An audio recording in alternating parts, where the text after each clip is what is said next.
أعوذ بالله من الشيطان الرجيم. بسم الله الرحمن الرحيم.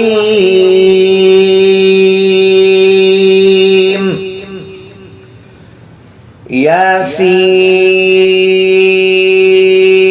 والقرآن الحكيم إنك لمن المرسلين على صراط مستقيم تنزيل العزيز الرحيم لتنذر قوما ما أنذر آباؤهم فهم غافلون. لقد حق القول على أكثرهم فهم لا يؤمنون. إنا جعلنا في أعناقهم أغلالا فهي إلى الأذقان فهم مقمحون. وجعلنا من بين أيديهم سدا ومن خلفهم سدا فأغشيناهم فهم لا يبصرون. وسواء عليهم أأنذرتهم أم لم تنذرهم لا يؤمنون. إنما تنذر من اتبع الذكر وخشي الرحمن بالغيب فبشره بمغفرة وأجر كريم. إنا نحن نحيي الموتى ونكتب ما قدموا وآثارهم وكل شيء أحصيناه في إمام مبين. واضرب لهم مثلا أصحاب القرية إذ جاءها المرسلون إذ أرسلنا إليهم اثنين فكذبوهما فعززنا بثالث فقالوا إنا إليكم مرسلون.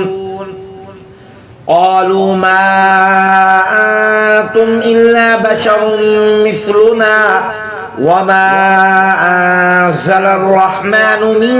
شيء إن أنتم إلا تكذبون. قالوا ربنا يعلم إنا إليكم لمرسلون وما علينا إلا البلاغ المبين. قالوا إنا تطيرنا بكم لئن لم تنتهوا لنرجمنكم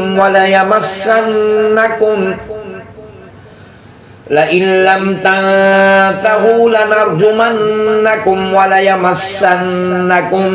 منا عذاب أليم. قالوا طائركم معكم أئن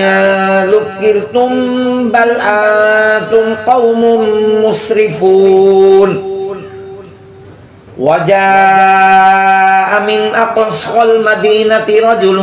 يسعى قال يا قوم اتبعوا المرسلين اتبعوا من لا يسألكم أجرا وهم مهتدون. وما لي لا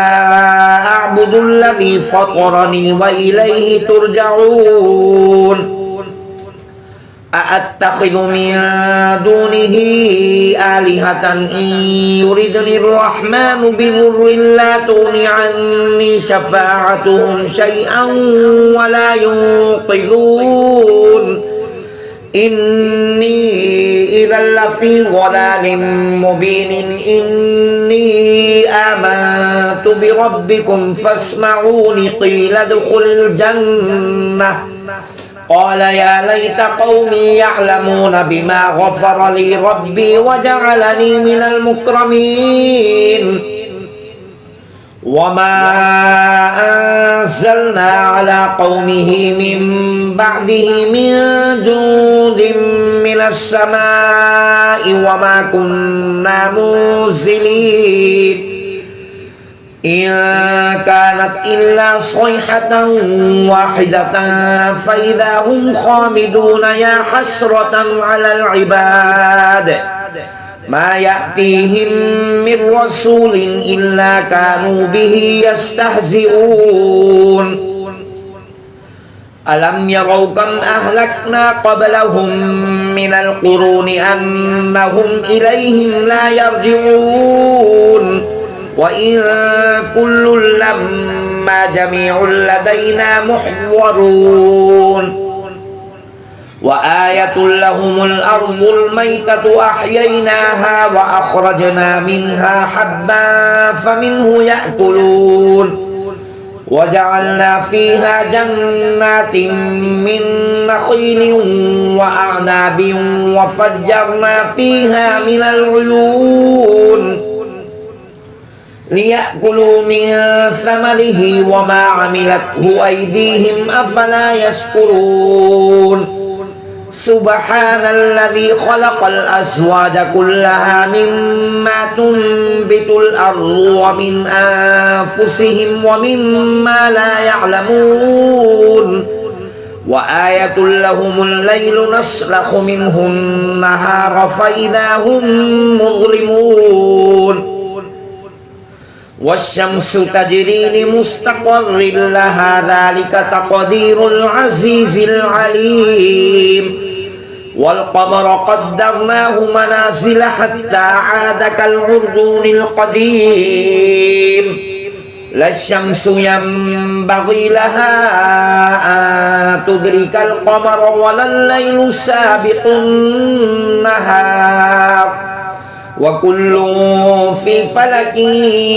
يسبحون وآية لهم أنا حملنا ذريتهم في الفلك المشحون وخلقنا لهم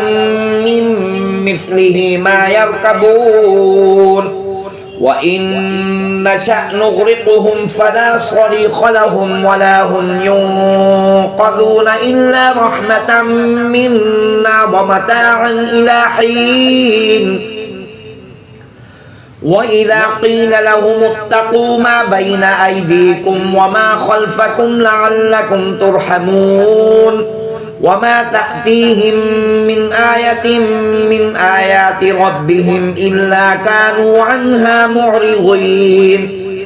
وإذا قيل لهم أنفقوا مما رزقكم الله قال الذين كفروا للذين آمنوا أنطعم من لو يشاء الله أطعمه إن أنتم إلا في ضلال مبين ويقولون متى هذا الوعد إن كنتم صادقين ما ينظرون إلا صيحة واحدة تأخذهم وهم يخصمون فلا يستطيعون توصية ولا إلى أهلهم يرجعون ونفخ في الصور فإذا هم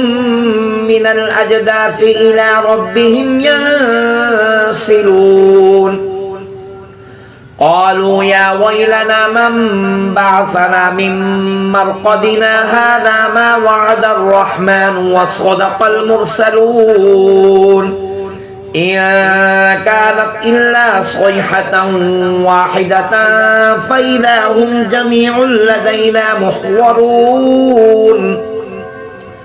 فاليوم لا تظلم نفس شيئا ولا تجزون إلا ما كنتم تعملون إن أصحاب الجنة اليوم في شغل فاكهون هم وأزواجهم في ظلال على الأرائك متكئون لهم فيها فاكهة ولهم ما يدعون سلام قولا من رب رحيم وامتازوا اليوم أيها المجرمون ألم أعهد إليكم يا بني آدم ألا تعبدوا الشيطان إنه لكم عدو مبين وأن اعبدوني هذا صراط مستقيم ولقد أضل منكم جبلا كثيرا أفلم تكونوا تعقلون هذه جهنم التي كنتم توعدون اصلوها اليوم بما كنتم تكفرون اليوم نختم على أفواههم وتكلمنا أيديهم وتشهد أرجلهم بما كانوا يكسبون ولو نشاء لطمسنا على أعينهم فاستبقوا الصراط فأنى يبصرون ولو نشاء لمسخناهم على مكانتهم فما استطاعوا مضيا ولا يرجعون ومن نعمره ننكسه في الخلق أفلا يعقلون وما علمناه الشعر وما ينبغي له إن هو إلا ذكر وقرآن مبين لينذر ما كان حيا ويحق القول على الكافرين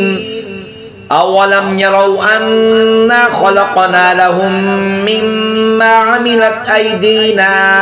أنعاما فهم لها مالكون وذللناها لهم فمنها ركوبهم ومنها يأكلون ولهم فيها منافع ومشارب أفلا يشكرون واتخذوا من دون الله آلهة لعلهم ينصرون لا يستطيعون نصرهم وهم لهم جند محضرون فلا يحزنك قولهم إنا نعلم ما يسرون وما يعلنون أولم ير الإنسان أنا خلقناه من نطفة فإذا هو خصيم مبين وضرب لنا مثلا ونسي خلقه قال من يحيي العظام وهي رميم قل يحييها الذي أنشأها أول مرة وهو بكل خلق عليم الذي جعل لكم من الشجر الأخضر نارا فإذا أنتم منه توقدون أوليس الذي خلق السماوات والأرض بقادر على أن يخلق مثلهم بلى وهو الخلاق العليم إنما أمره إذا أراد شيئا أن يقول له كن فيكون فسبحان الذي بيده ملكوت كل شيء وإليه ترجعون بسم الله الرحمن الرحيم الرحمن علم القرآن خلق الإنسان علمه البيان الشمس والقمر بحسبان والنجم والشجر يسجدان والسماء رفعها ووضع الميزان ألا تطغوا في الميزان وأقيموا الوزن بالقسط ولا تخسروا الميزان والأرض وضعها للأنام فيها فاكهة والنخل ذات الأكمام والحب ذو العصف والريحان فبأي آلاء ربكما تكذبان خلق الإنسان من صلصال كالفخار وخلق الجان من مارج من نار فبأي آلاء ربكما تكذبان رب المشرقين ورب المغربين فبأي آلاء ربكما تكذبان مرج البحرين يلتقيان بينهما برزخ لا يبغيان فبأي آلاء ربكما تكذبان يخرج منهما اللؤلؤ والمرجان فبأي آلاء ربكما تكذبان وله الجوار المنشآت في البحر كالأعلام فبأي آلاء ربكما تكذبان كل من عليها فان ويبقى وجه ربك ذو الجلال والإكرام فبأي آلاء ربكما تكذبان يسأله ما في السماوات والأرض كل يوم هو في شأن فبأي آلاء ربكما تكذبان سنفرغ لكم أيها الثقلان فبأي آلاء ربكما تكذبان يا معشر الجن والإنس إن استطعتم أن تنفذوا من أقطار السماوات والأرض فانفذوا لا تنفذون إلا بسلطان فبأي آلاء ربكما تكذبان يرسل عليكما شواظ من نار ونحاس فلا تنتصران فبأي آلاء ربكما تكذبان فإذا انشقت السماء فكانت وردة كالدهان فبأي آلاء ربكما تكذبان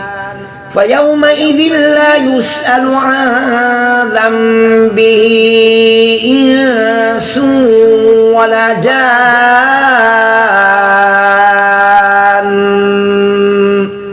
فبأي آلاء ربكما تكذبان يعرف المجرمون بسيماهم فيؤخذ بالنواصي والأقدام فبأي آلاء ربكما تكذبان هذه جهنم التي يكذب بها المجرمون يطوفون بينها وبين حميم آن فبأي آلاء ربكما تكذبان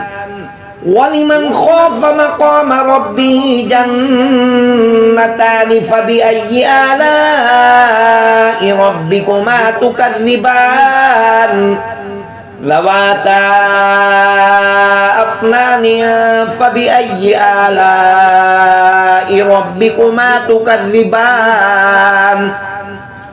فيهما عينان تجريان فبأي آلاء ربكما تكذبان فيهما من كل فاكهة زوجان فبأي آلاء ربكما تكذبان متكئين على فرش بطائنها من استبرق وجنى الجنتين دان فبأي آلاء ربكما تكذبان فيهن قاصرات الطرف لم يطمثهن إنس قبلهم ولا جان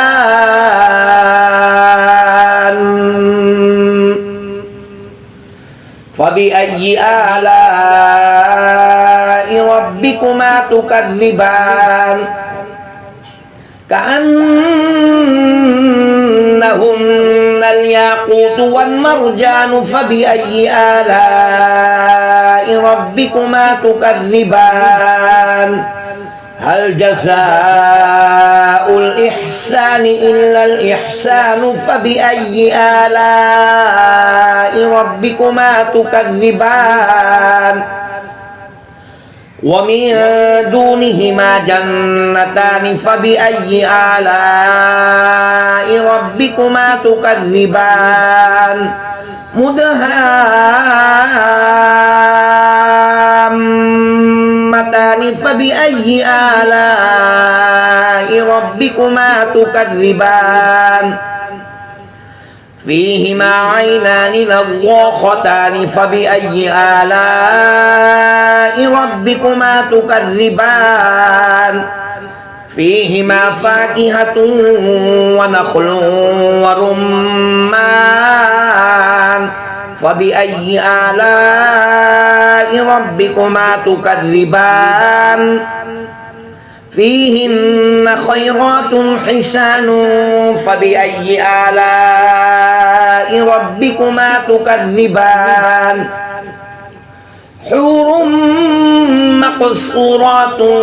في الخيام فبأي آلاء ربكما تكذبان لم يطمثهن إنس قبلهم ولا جان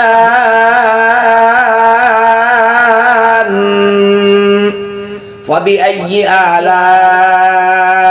ربكما تكذبان متكئين على رفرف خضر وعبقري حسان فبأي آلاء ربكما تكذبان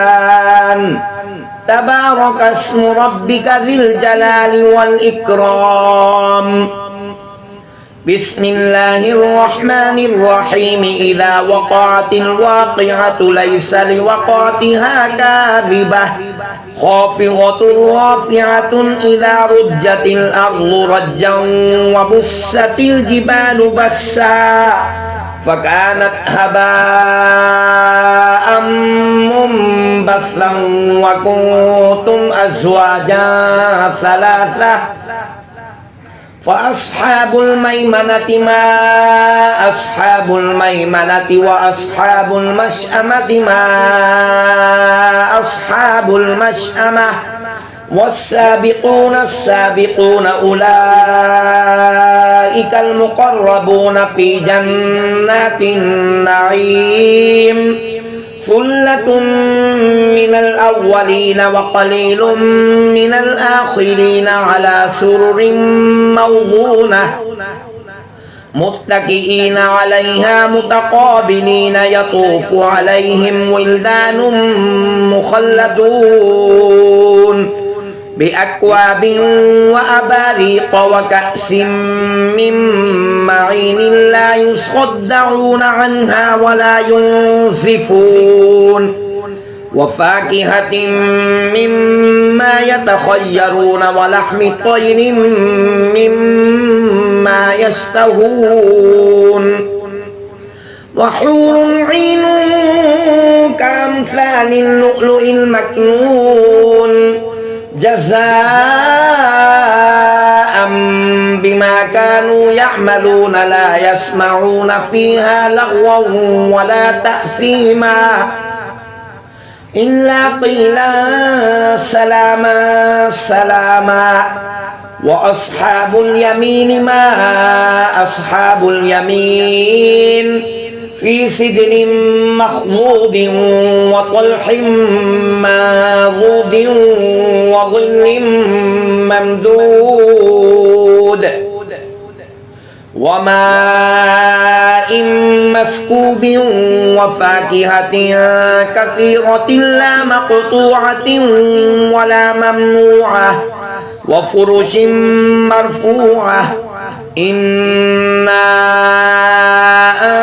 أنشأناهن إنشاء فجعلناهن أبكارا عربا أترابا لأصحاب اليمين ثلة من الأولين وثلة من الآخرين وأصحاب الشمال ما أصحاب الشمال في سموم وحميم وظل من يحموم لا بارد ولا كريم إنهم كانوا قبل ذلك مترفين وكانوا يصرون على الحنث العظيم وكانوا يقولون أإذا متنا وكنا ترابا وعظاما أإنا لمبعوثون أو آباؤنا الأولون قل إن الأولين والآخرين لمجموعون إلى ميقات يوم معلوم ثم إنكم أيها الضالون المكذبون لآكلون من شجر من زقوم فمالئون منها البطون فشاربون عليه من الحميم فشاربون شرب الهيم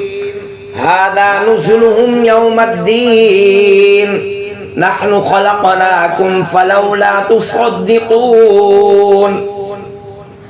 أفرأيتم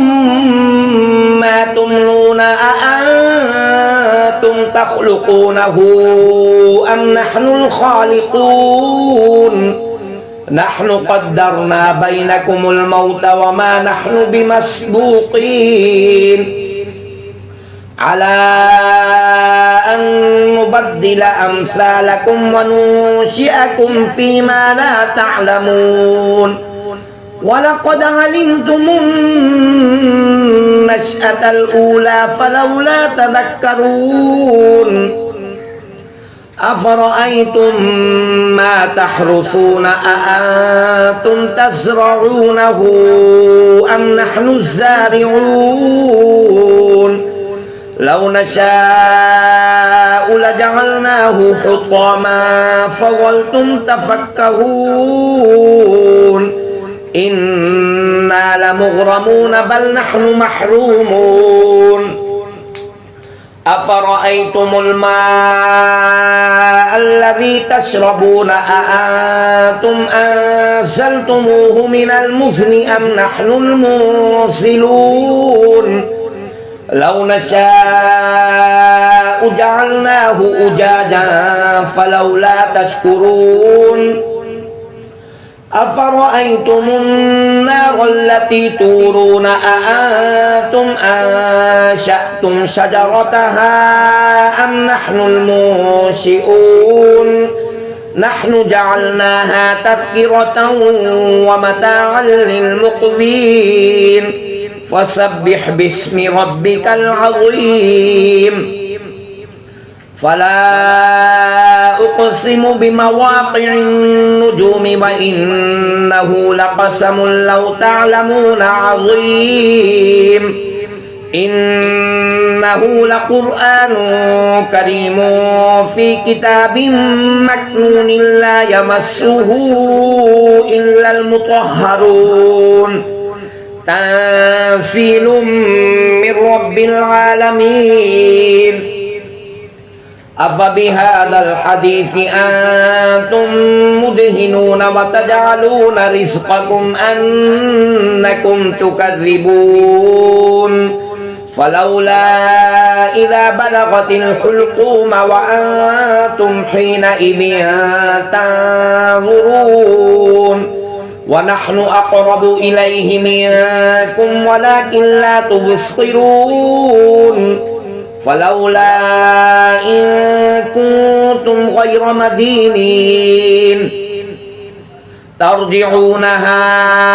إن كنتم صادقين فأما إن كان من المقربين فروح وريحان وجنة نعيم وأما إن كان من أصحاب اليمين فسلام لك من أصحاب اليمين وأما إن كان من المكذبين الضالين فنزل من حميم وتصلية جحيم إن هذا لهو حق اليقين فسبح باسم ربك العظيم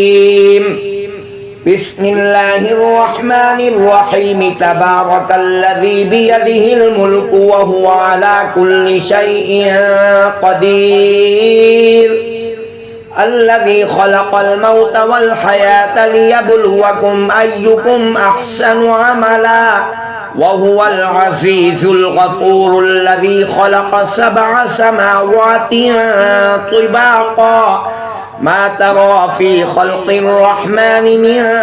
تفاوت فارجع البصر هل طغى من فطور ثم ارجع البصر كرتين ينقلب إليك البصر خاسئا وهو حسير ولقد زينا السماء الدنيا بمصابيح وجعلناها رجوما للشياطين وأعتدنا لهم عذاب السعير وللذين كفروا بربهم عذاب جهنم وبئس المصير إذا ألقوا فيها سمعوا لها شهيقا وهي تفور تكاد تميز من الغيظ كلما ألقي فيها فوج سألهم خزنتها ألم يأتكم نذير قالوا بلى قد جاءنا نذير فكذبنا وقلنا ما نزل الله من شيء إن أنتم إلا في ضلال كبير وقالوا لو كنا نسمع أو نعقل ما كنا في أصحاب السعير فاعترفوا بذنبهم فسحقا لأصحاب السعير إن الذين يخشون ربهم بالغيب لهم مغفرة وأجر كبير وأسروا قولكم أو اجهروا به إنه عليم بذات الصدور ألا يعلم من خلق وهو اللطيف الخبير هو الذي جعل لكم الأرض ذلولا فامشوا في مناكبها وكلوا من رزقه وإليه النشور أأمنتم من في السماء أن يخسف بكم الأرض فإذا هي تمور أم أمنتم ما في السماء أن يرسل عليكم حاصبا فستعلمون كيف نذير ولقد كذب الذين من قبلهم فكيف كان نكير أولم يروا إلى الطير فوقهم صافات ويقبضن ما يمسكهن إلا الرحمن إنه بكل شيء بصير أمن هذا الذي هو جند لكم ينصركم من دون الرحمن إن الكافرون إلا في غرور أمن هذا الذي يرزقكم إن أمسك رزقه بل لجوا في عتو ونفور أفمن يمشي مكبا على وجهه أهدى أمن يمشي سويا على صراط مستقيم قل هو الذي أنشأكم وجعل لكم السمع والأبصار والأفئدة قليلا ما تشكرون قل هو الذي ذرأكم في الأرض وإليه تحشرون ويقولون متى هذا الوعد إن كنتم صادقين قل إنما العلم عند الله وإنما أنا نذير مبين فلما رأوه زلفة سيئت وجوه الذين كفروا وقيل هذا الذي كنتم به تدعون قل أرأيتم إن أهلكني الله ومن معي أو رحمنا فمن يجير الكافرين من عذاب أليم قل هو الرحمن آمنا به وعليه توكلنا فستعلمون من هو في ضلال مبين قل أرأيتم إن أصبح ماؤكم غورا فمن يأتيكم بماء معين بسم الله الرحمن الرحيم يا أيها المزمل قم الليل إلا قليلا نصفه أم ينقص منه قليلا أو زد عليه ورتل القرآن ترتيلا إنا سنلقي عليك قولا ثقيلا إن ناشئة الليل هي أشد وطئا وأقوم قيلا إن لك في النهار سبحا طويلا واذكر اسم ربك وتبتل إليه تبتيلا رب المشرق والمغرب لا إله إلا هو فاتخذه وكيلا واصبر على ما يقولون واهجرهم هجرا جميلا وذرني والمكذبين أولي النعمة ومهلهم قليلا إن لدينا أنكالا وجحيما وطعاما ذا غصة وعذابا أليما يوم ترجف الأرض والجبال وكانت الجبال كثيبا مهيلا إنا أرسلنا إليكم رسولا شاهدا عليكم كما أرسلنا إلى فرعون رسولا فعصى فرعون الرسول فأخذناه أخذا وبيلا فكيف تتقون إن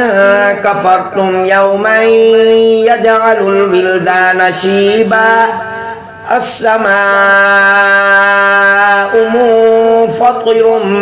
به كان وعده مفعولا إن هذه تذكرة فمن شاء اتخذ إلى ربه سبيلا إن ربك يعلم أن إنك تقوم أدنى من ثلثي الليل ونصفه وثلثه وطائفة من الذين معك والله يقدر الليل والنهار علم أن لا تحصوه فتاب عليكم فاقرؤوا ما تيسر من القرآن علم أن سيكون منكم مرضى وآخرون يضربون في الأرض يبتغون من فضل الله وآخرون يقاتلون في سبيل الله فاقرؤوا ما تيسر منه وأقيموا الصلاة وآتوا الزكاة وأقرضوا الله قرضا حسنا وما تقدموا لأنفسكم من خير تجدوه عند الله هو خيرا وأعظم أجرا واستغفروا الله إن الله غفور رحيم صدق الله العظيم